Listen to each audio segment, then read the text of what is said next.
Doctor Sudha Seshaiyan அவர்கள் இந்திய மொழிகள் குறித்து கூறிய கருத்து எது? ஏ. இந்திய மொழிகள் அனைத்தும் ஒரே எழுத்துமுறையைக் கொண்டவை. பி. இந்திய மொழிகள் அனைத்திலும் ஏதோ ஒரு வடிவில் ராமகதையோ அதன் கூறுகளோ காணப்படுகின்றன. சி. ராமாயணம் சமஸ்கிருதத்தில் மட்டுமே உள்ளது. டி. இந்திய மொழிகள் அனைத்தும் ஒரே காலத்தில் தோன்றின. சரியான விடை பி. இந்திய மொழிகள் அனைத்திலும் ஏதோ ஒரு வடிவில் ராமகதையோ அதன் கூறுகளோ காணப்படுகின்றன. கிருத்திபாச ராமாயணம் எந்த மொழியில் மிகவும் பிரபலம்?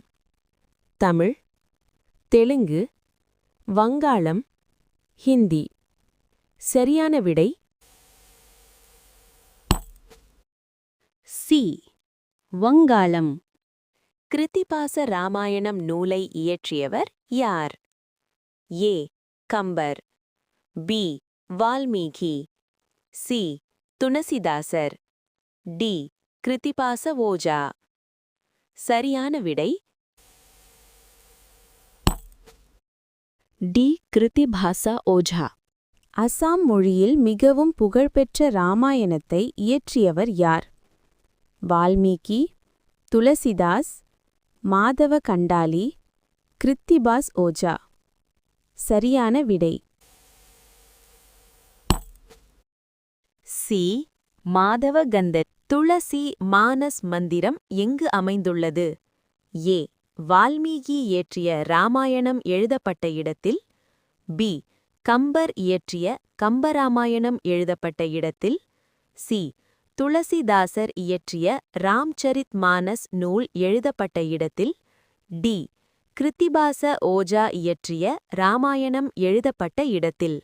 சரியான விடை சி. துளசிதாசர் இயற்றிய ராம்சரித் மானஸ் நூல் எழுதப்பட்ட இடத்தில். கிறிஸ்தவத்தில் போர்ட்டா சாந்தா என அழைக்கப்படும் புனித வாயிலின் சிறப்பு என்ன? ஏ. இது கிறிஸ்தவ தேவாலயங்களில் தினமும் திறந்திருக்கும். பி. இது இயேசுவின் பிறந்த நாளை நினைவுகூரும் அடையாளமாகும். சி. இது குறிப்பிட்ட புனித ஆண்டுகளில் மட்டும் திறக்கப்படும் புனித வாயிலாகும். டி. இது அனைத்து மதங்களுக்கும் பொதுவான வழிபாட்டு வாயிலாகும். சரியான விடை சி. இது குறிப்பிட்ட புனித ஆண்டுகளில் ஜூபிலி ஆண்டுகளில் மட்டும் திறக்கப்படும் புனித வாயிலாகும். தலைமை தேர்தல் ஆணையம் வெளியிட்ட தகவலின்படி எத்தனை மாநிலங்கள் மற்றும் யூனியன் பிரதேசங்களை சேர்ந்த எத்தனை கோடி வாக்காளர்களின் பெயர்கள் நீக்கப்பட்டுள்ளன? ஏ. 7 மாநிலங்கள், 2 யூனியன் பிரதேசங்கள், 5 கோடி. பி.